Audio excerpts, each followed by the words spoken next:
नमस्ते दोस्तों, आपका स्वागत है एक इन्फॉर्मेटिव वीडियो में। आज है 1 अप्रैल 2025 और कल यानी 2 अप्रैल को डोनाल्ड ट्रंप अपना बड़ा टैरिफ प्लान अनाउंस करने वाले हैं।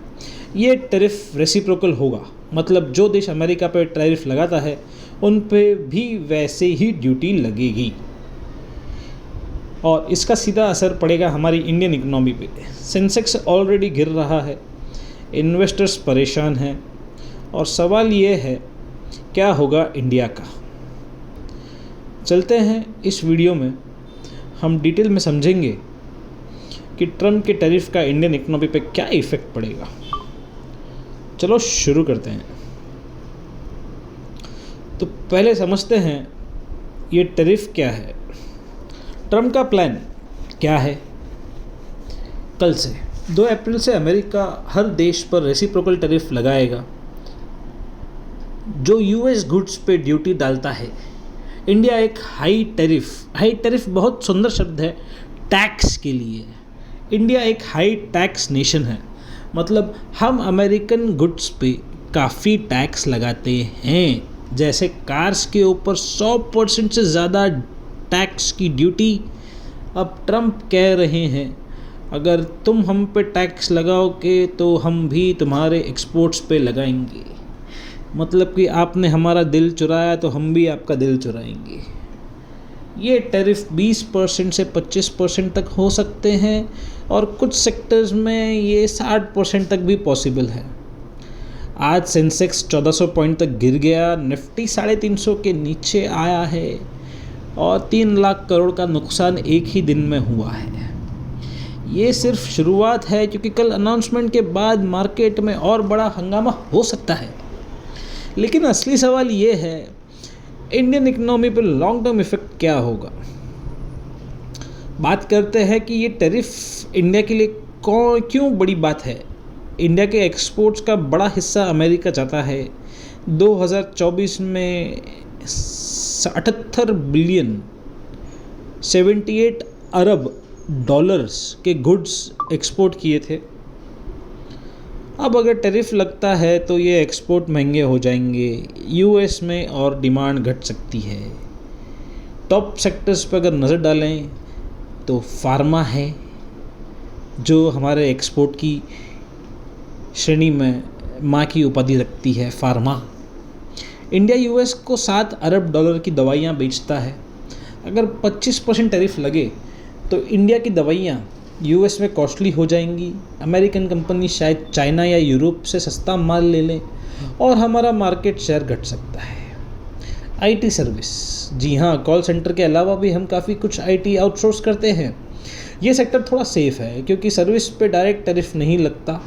लेकिन अगर यूएस कंपनी का प्रॉफिट घटा तो वो आईटी बजट में कट कर सकते हैं, जो हमारे इन्फोसिस, टीसीएस, एचसीएल टेक जैसे जाइंट्स के लिए परेशानी और सरदर्द बनी हुई है। कपड़ों की बात करते हैं, टेक्सटाइल एंड गारमेंट्स। लगभग 10 अरब डॉलर का एक्सपोर्ट पिछले साल किया है भारत ने। टैरिफ से ये भी फटके खा सकता है क्योंकि यूएस रिटेलर सस्ता ऑप्शन ढूंढेंगे, वापस जाएंगे वो चाइना की तरफ या यूरोपियन देशों की तरफ। ऑटो पार्ट्स 2.2 बिलियन डॉलर का बिजनेस है। 25% टैरिफ, इंडियन पार्ट्स यूएस में महंगे हो जाएंगे। लेकिन एक्सपर्ट्स कहते हैं कि इंडिया का कॉस्ट एडवांटेज इतना स्ट्रांग है कि शायद हम सर्वाइव कर ले ऑटो पार्ट्स सेगमेंट में। ओवरऑल एक्सपर्ट्स बोल रहे हैं कि इंडिया के एक्सपोर्ट्स 3 से 10% तक गिर सकते हैं और जीडीपी ग्रोथ 0.5 से 0.75 तक का असर पड़ सकता है। ये छोटा लगता है लेकिन इसका मतलब है कि 1.5 से 2 मिलियन जॉब्स खतरे में हैं। पहले ही नौकरियां नहीं हैं और अगर 20 लाख नौकरियां चली गई तो समझिए कि लगभग 1 करोड़ लोग के खाने के लाले पड़ जाएंगे। लेकिन ये कोई बड़ी बात नहीं है। जिस देश में ऐसे ही 80 करोड़ लोगों को मुफ्त अनाज मिलता है तो उसमें 1 और करोड़ जुड़ जाएगा। यह है हमारी रेवड़ी नीतियों का नतीजा, जिसके कारण हम यूएस के एक्सपोर्ट्स पर इतना निर्भर हो गए हैं कि हम एक पीड़ित पति की तरह व्यवहार कर रहे हैं जो अपनी पत्नी से पीड़ित है। ना वो उसे छोड़ सकता है, ना ही वो उसका इलाज कर सकता है, क्योंकि समाज ने उसे इस तरीके से जकड़ रखा है कि भैया आपको तो निभाना ही है, भले ही आप घुट घुट के निभाओ या मर मर के निभाओ। जितनी जल्दी भारत अपनी एक्सपोर्ट्स की निर्भरता को दूर करेगा, उतना जल्दी भारत ये सारे ड्रामों से दूर हटेगा। चाइना का आप एग्जाम्पल ले लीजिए। चाइना को जब ट्रम्प चाचा ने कहा कि भैया हम तो तुम्हारे पे भी रेसिप्रोकल टैरिफ लगाएंगे, ट्रम्प चाचा की बात सुनकर जिनपिंग ने कहा भाई साहब आपको जो वॉर खेलनी है खेलिए, हम कंधे से कंधा मिला के उसका जवाब देंगे। कल 2 अप्रैल है और आज 1 अप्रैल को भारत और चाइना की नज़दीकियाँ बढ़ गई। चाइना कहती है कि भारत हमारा काफ़ी मजबूत और भरोसेमंद दोस्त है, हम उनके साथ में ट्रेड रिलेशनशिप बढ़ाना चाहेंगे। इसे कहते हैं कि जैसे ही चोट लगी उसका इलाज कर दिया, ना कि हमारी नीतियों की तरह कि जब चोट लगे तो पहले तो एक उम्र निकाल दे ये सोचने में कि अरे बाप रे ये हमारे साथ क्या हो गया, फिर जब वो चोट लाइलाज बीमारी बन जाए तब हम उठे और बोले कि चलो अब इस पे एक बैंडेज लगा देते हैं।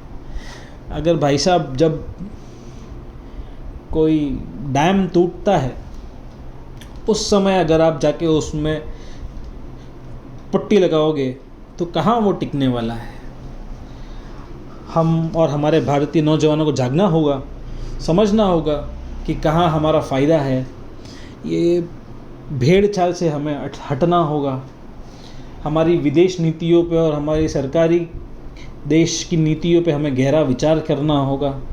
आगे आने वाली समस्याओं के लिए हमें अभी से तैयारी करनी पड़ेगी, तब जाके भविष्य हमारा और हमारे बच्चों का सुनहरा होगा। उम्मीद करता हूँ ये एक उस इंसान तक ये वीडियो पहुँच जाए जो इस बात को समझे और उसके अनुरूप कोई कदम उठाए। जब देश का युवा जान जाएगा कि उसे क्या करना है, कैसे करना है, तो उसे कोई भी विदेशी ताकत ना ही डरा पाएगी ना ही परेशान कर पाएगी। थोड़ा फिलोसॉफिकल हो गया ये वीडियो, पर इस वीडियो से हम ये समझ सकते हैं कि कैसे एक इंसान ने 100 करोड़ की जनता वाले देश को, माफ़ कीजिएगा 160 करोड़ वाली जनता के देश को परेशान किया हुआ है पिछले 2 महीने से। कैसे ये हमारे हर बिज़नेस की गॉसिप के गलियारों की हॉट ट्रेंडिंग न्यूज़ बनी रही है। इस वीडियो को यहीं समाप्त करता हूँ। अच्छा लगा हो तो लाइक कीजिए, शेयर कीजिए और अपने दोस्तों का मोबाइल छीन छीन के उससे भी सब्सक्राइब कीजिए। जय हिंद, जय भारत।